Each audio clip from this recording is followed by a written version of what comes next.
Quando eu fui pro CQC, eu entrei.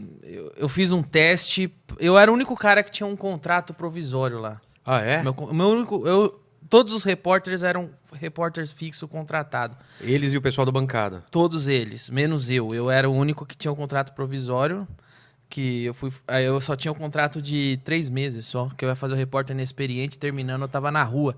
Tá. Que era um quadro só pra encher linguiça lá, até o programa engrenar. E que funcionava só até estrear, depois ninguém mais cairia nisso. Era mais pra encher linguiça. Só que aí, a hora que eu vi, eu tava mandando e-mail pros caras não pôr 2 repórter inexperiente no mesmo dia, porque eu tinha medo de. Porque fez muito sucesso.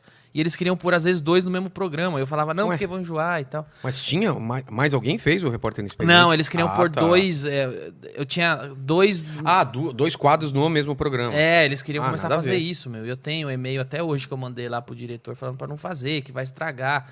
Aí eu era o único cara que tinha repórter, que não era de fato um repórter do CQC, eu era só um quadro provisório. Quebra-galho, era um provisório quebra-galho. Que fez muito sucesso, né, cara? Aquele era você mesmo ou você tava atuando? Porque parecia que você tava muito desconfortável mesmo. Ah, era uma mistura dos dois, porque eu realmente tava, eu nunca tinha feito TV. É isso que eu ia falar, é a primeira experiência de TV? Primeira experiência, eu nunca tinha visto aquele monte de gente famosa que eu falava. Então eu aproveitava que eu tava desconfortável sem saber o que fazer. E eu criava gag em cima. E depois foram fazer em Portugal, e os caras de Portugal me ligavam pra perguntar quais as gags, porque tinha um repórter inexperiente, mas se você assistir, não tinha nada a ver com o que eu fazia. Lá em Portugal, você tá falando? Não, na Argentina tinha. Da onde veio o programa. Da onde veio o programa tinha, mas não tinha nada a ver com o que eu fazia. Eu comecei a criar muita gag visual, muita gag física, de microfone. Cada um eu criava, assim como a gente escreve piada, eu escrevia a gag. Ah, é? Eu criava as gags pra cima. E aí acabou que gostaram. Aí me chamaram pra fazer uma experiência em Brasília. Aí eu fui. E na primeira vez que eu fui expulso. Você não conseguiu gravar ou gravou a expulsão? Na real, cara, a primeira vez que eu fiz repórter inexperiente foi com o Agnaldo Timóteo. E eu fui expulso da Câmara dos Vereadores de São Paulo. Caralho. E aí eu pensei, fudeu, perdi meu emprego, perdi minha chance. Aí, só que ele ligou e falou, não, a gente gostou tanto que esse seu teste vai pro ar. Tinha material pra teste? Tipo, o fracasso era engraçado, é isso? E aí foi pro ar que o cara me expulsando, puto comigo.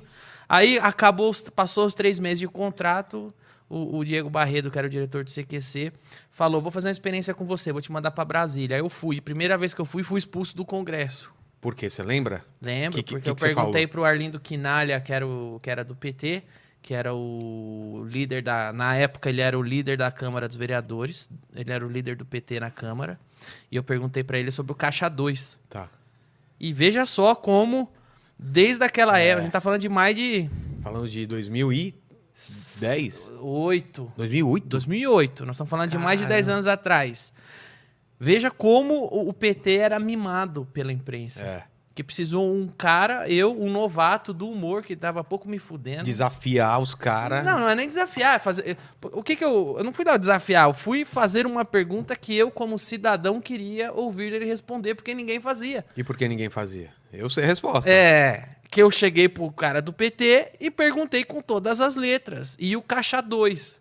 E ele começou a falar que eu estava desrespeitando e me expulsou do Congresso. Por causa dessa pergunta. Ali eu percebi como o PT é mimado pela imprensa.